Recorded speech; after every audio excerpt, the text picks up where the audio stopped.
Terus kalau kita pernah berbuat dosa, jangan sampai kita putus asa sama rahmat Allah. Dosa itu yang kita pernah perbuat bisa kita jadikan bahan untuk kita itu selamat dari penyakit hati. Antum tahu penyakit hati itu bahaya. Apa penyakit hati? Contohnya sombong. Kenapa sombong? Soalnya ibadahnya rajin, jadi merasa ngerendahin orang. Atau ujub, bangga dengan ibadah, dengan ini, dengan itu.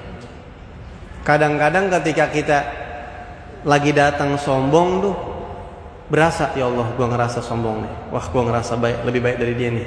Oh, gua lagi ngerasa bangga sama amal gua nih. Itu kata ulama, dosa-dosa yang pernah ente lakuin bisa ente manfaatin buat meredam penyakit hati itu. Kalau nggak salah Al-Imam Ibnu Athaillah pernah mengatakan, rubbama ghadha 'alaika bidzam liyukhrijaka min amradil qulub. Bisa jadi engkau pernah ditakdirkan berbuat dosa di masa lalu, tujuan hikmahnya adalah supaya membersihkan kamu, mengeluarkan kamu dari penyakit hati. Jadi kalau pas ente lagi mau sombong sama ibadah ente, ingat dosa ente yang banyak. Lu dulu begini, lu dulu bajingan, lu jangan belagu, lu ibadah belum tentu diterima, dosa lu juga belum tentu dimaafin sama Allah. Sehingga dosa itu bikin ente ngerem, hina gua, hina, jelek, begitu. Paham? Jadi jadikanlah perbuatan dosa yang pernah kita lakukan untuk meredam penyakit hati. Lu nggak pantas sombong, lu dulu begini, lu begini, lu begini, lu begini, begini. Lu belum tahu tuh dosa itu diampuni apa belum sama Allah. Dan amal ibadah lu belum tentu diterima lagi. Ajak ngomong dari kita sendiri. Tapi jangan sampai ente berbuat dosa dibisikin setan. Tujuannya kayak begitu. Wah, lu mendingan maksiat aja sekarang. Udah lu maksiat dah sekarang, lu kerjain. Jadi kan nanti kalau sewaktu-waktu lu ibadah banyak, maksiat yang sekarang lu bisa inget-inget tuh. Setan pinter banget tuh kalau nggodain orang. Ya. Itu lebih gila lagi. Lebih dahsyat lagi. Itu yang kayak begitu kayak ngeledek sama Allah begitu sebenarnya, kayak begitu ya. Dosa yang Allah gampang maafin itu adalah dosa yang sifatnya nanti kepleset. Ya.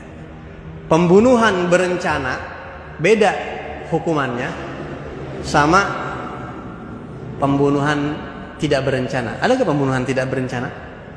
Ada ya? Ada. Beda. Kita lihat KUHP itu.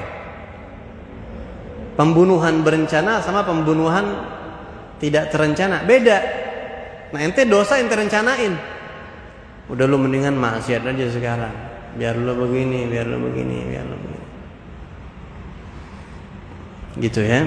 Jadi jangan pernah merencanakan maksiat. Jangan pernah berkeinginan untuk berbuat dosa. Kalau yang udah kepleset, minta maaf sama Allah udah.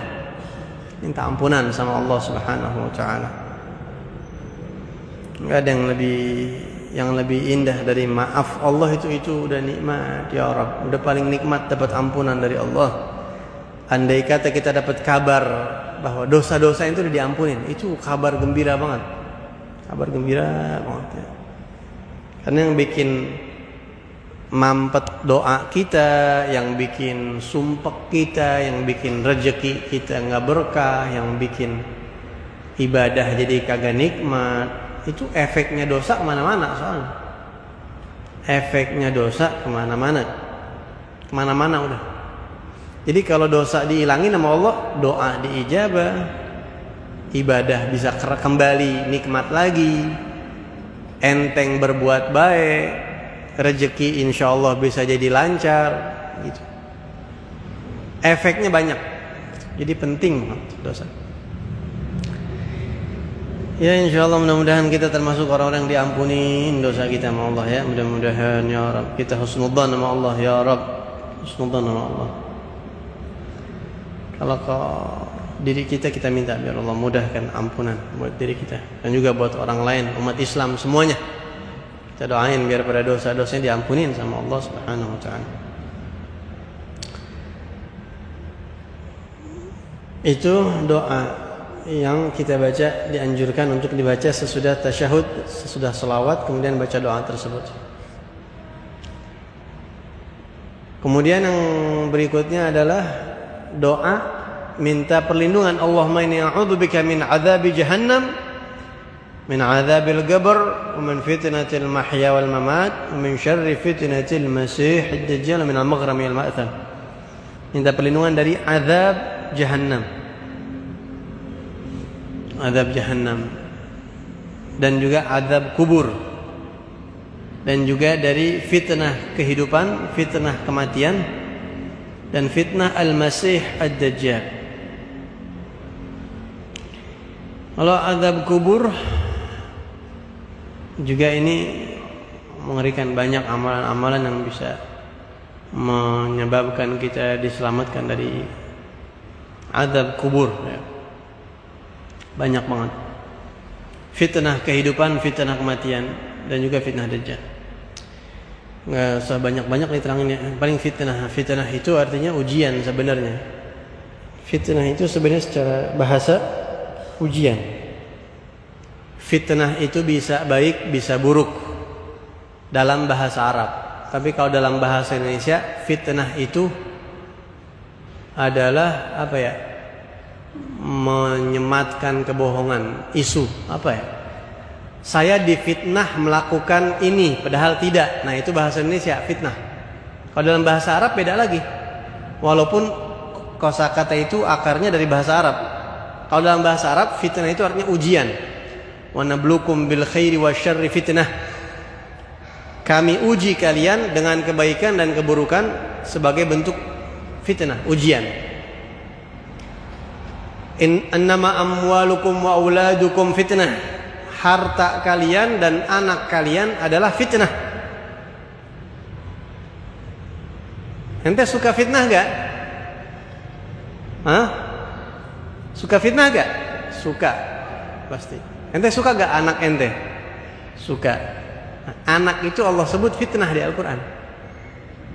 Anak itu Allah sebut di Al-Quran fitnah. Harta Allah sebut fitnah. Handphone yang ente baru beli itu,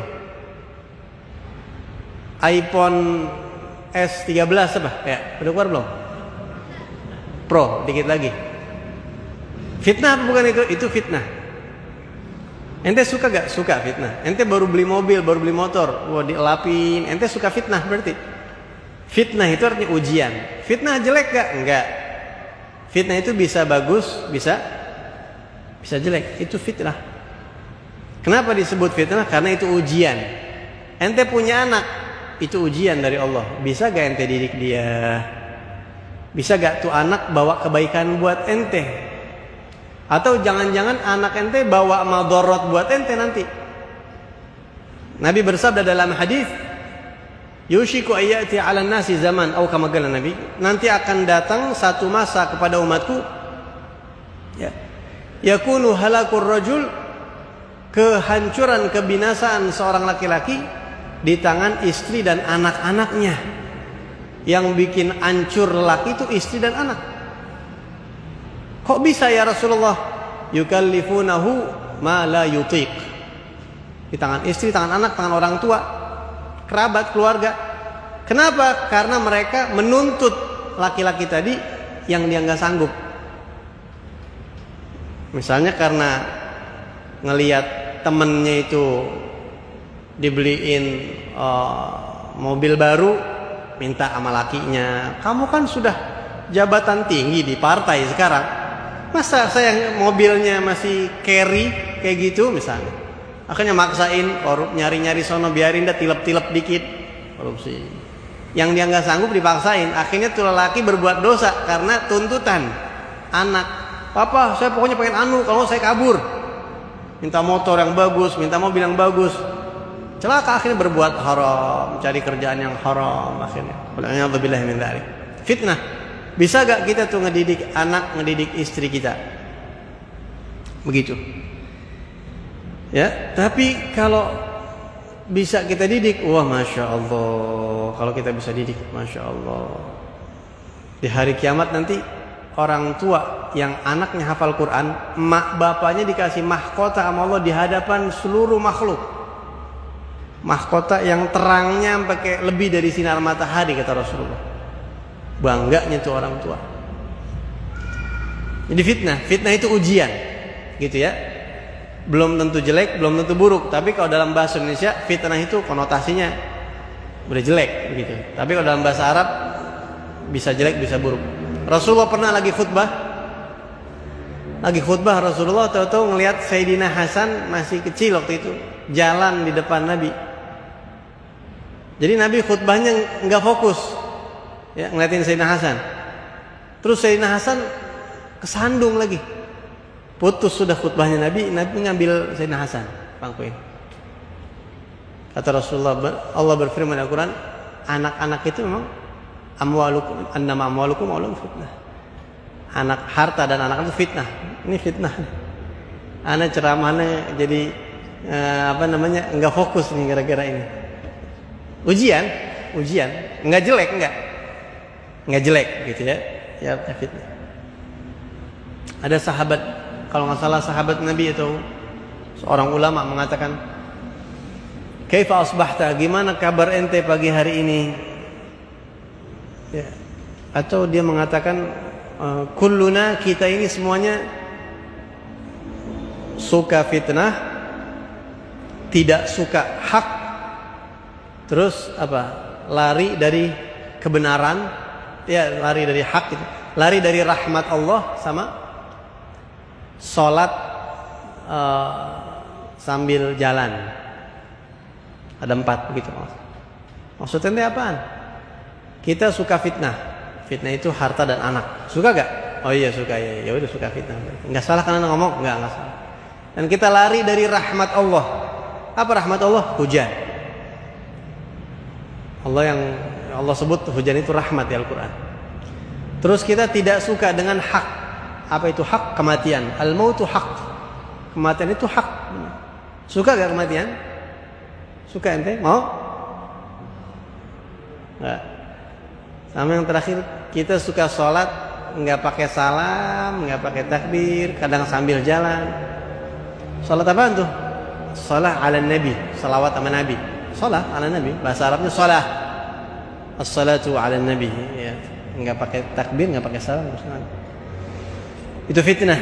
Nah, jadi kita minta perlindungan sama Allah dari fitnah kehidupan dan fitnah kematian. Namanya hidup pasti ada ujian, macam-macam fitnah.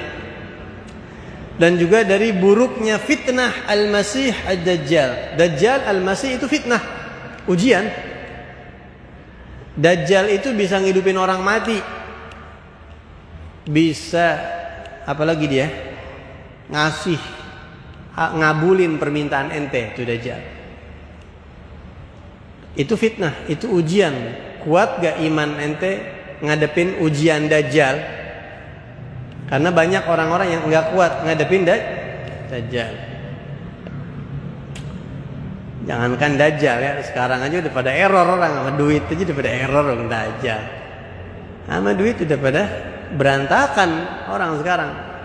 Sama jabatan aja udah hancur-hancuran, sama fitnah jabatan aja udah hancur-hancuran. Sama fitnah ilmu udah hancur-hancuran. Ya Allah. Ya Allah. Gimana ini kita akhir zaman hidup?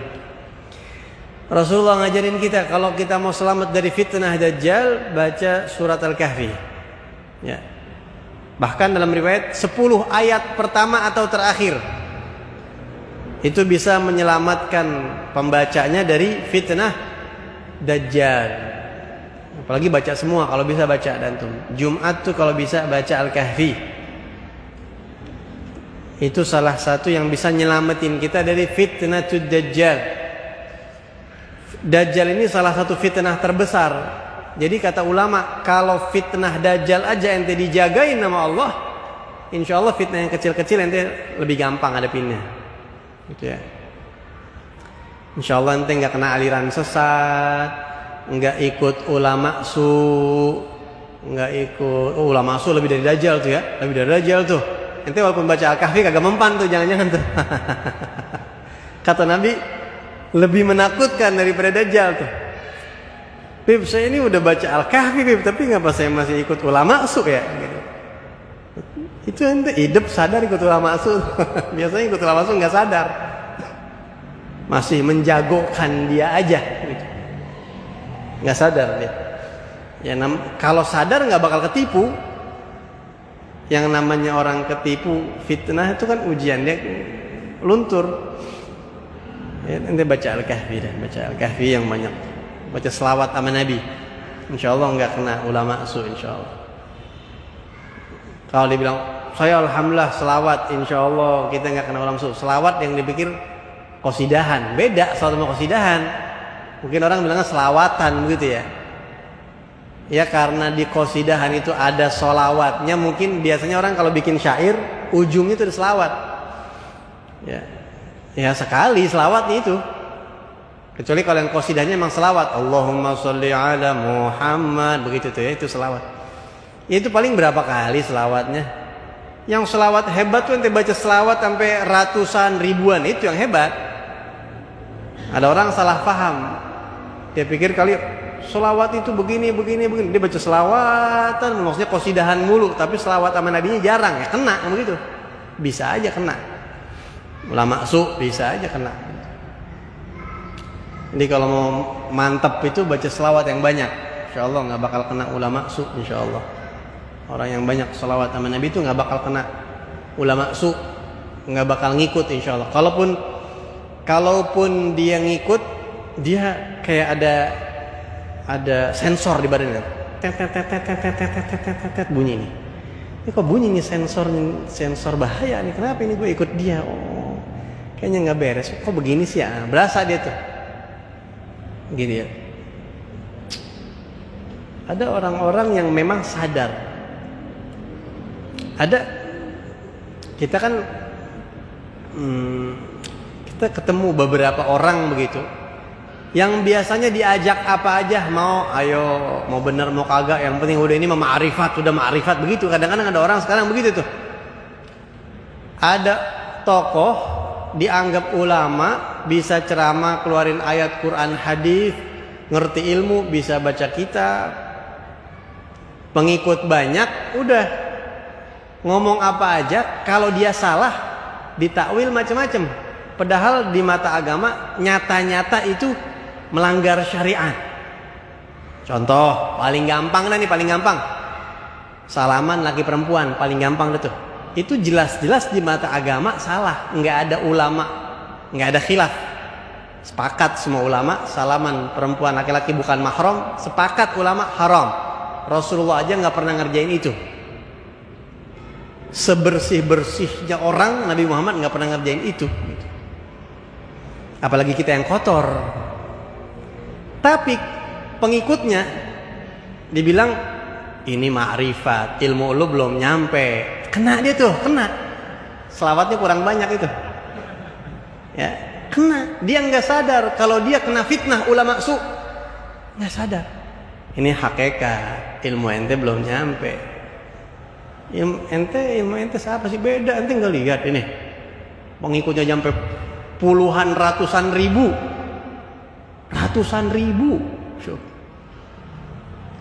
Jadi kalau pengikut ratusan ribu, Nabi kalah sabdanya, begitu maksudnya.